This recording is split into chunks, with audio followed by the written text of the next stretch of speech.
ఊహించినట్లుగానే స్వదేశంలో భారత జట్టు దుమ్మురేపుతోంది. ఏమాత్రం పసలేని విండీస్ బౌలర్లను భారత బ్యాటర్లు ఆడుకుంటున్నారు. ఫలితంగా అహ్మదాబాద్ వేదికగా జరుగుతున్న తొలి టెస్టులో రెండో రోజు సైతం భారత్దే పైచేయిగా నిలిచింది. టీమిండియా ఇన్నింగ్స్లో ముగ్గురు బ్యాటర్లు సెంచరీలతో కదం తొక్కారు. మొదట కేఎల్ రాహుల్ శతక్ కొడితే తర్వాత wicket keeper Jurel, all rounder Ravindra Jadeja సైతం సెంచరీలతో దుమ్మురేపారు. దీంతో తొలి ఇన్నింగ్స్లో భారత్ భారీ ఆధిక్యాన్ని సాధించుకుంది.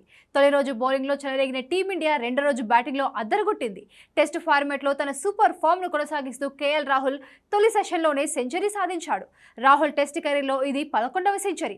స్వదేశంలో దాదాపు 9 ఏళ్ల తర్వాత శతకాన్ని సాధించాడు. చివరిగా సొంతగడ్డపై రాహుల్ 2016లో సెంచరీ సాధించాడు. తర్వాత దాదాపు 25 ఇన్నింగ్స్లు ఆడినా మూడంకెల మార్క్ అందుకోలేకపోయాడు. చివరికి ఇప్పుడు విండీస్పై మళ్లీ శతకం సాధించి సెలబ్రేట్ చేసుకుంటున్నాడు. రాహుల్ 100 పరుగులకు అవుట్ అయిన తర్వాత జురేల్, రవీంద్ర జడేజా కీలక పార్ట్నర్షిప్ నెలకొల్పారు. ముఖ్యంగా రిషబ్ పంత్ ప్లేస్లో చోటు దక్కించుకున్న ధ్రువ్ జురేల్ అద్భుతమైన బ్యాటింగ్తో అలరించాడు. తన స్థానాన్ని సుస్థిరం చేసుకునే క్రమంలో సెంచరీ సాధించాడు. జురేల్ టెస్ట్ క్రికెట్లో ఇదే తొలి సెంచరీ. జడేజా, జురేల్ 5వ వికెట్కు 206 పరుగుల భాగస్వామ్యం నెలకొల్పారు. మరోవైపు రవీంద్ర జడేజా కూడా శతకం పూర్తి చేసుకున్నాడు. లోయర్ ఆర్డర్లో ఈ మధ్య కీలక ఇన్నింగ్స్లో ఆడుతున్న జడ్డు తన ఫామ్ కొనసాగిస్తూ టెస్ట్ క్రికెట్లో 6వ శతకం సాధించాడు. సెంచరీ తర్వాత తనదైన కత్తిసాము స్టైల్లో సెలబ్రేట్ చేసుకున్నాడు.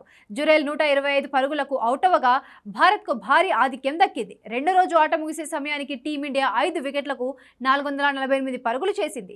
జడేజా 104, వాషింగ్టన్ సుందర్ 9 పరుగులతో క్రీజులో ఉన్నారు. రాహుల్ 100, గిల్ 50, జైస్వాల్ 36 పరుగులతో రాణించారు. విండీస్ బౌలర్లో రోస్టస్ షేజ్ 2 వికెట్లు తీశాడు. ఇప్పటికే 286 పరుగుల ఆధిక్యంలో కొనసాగుతున్న భారత్ మూడో రోజు ఇదే దూకుడు కొనసాగించి మ్యాచ్ను శాసించే స్థితిలో ఉంది. గంభీర్ వ్యూహం ప్రకారం రెండో ఇన్నింగ్స్లో బ్యాటింగ్కు దిగడకుండా ఇన్నింగ్స్ విజయంపైనే భారత్ కన్నిస్తున్నట్టు తెలుస్తోంది.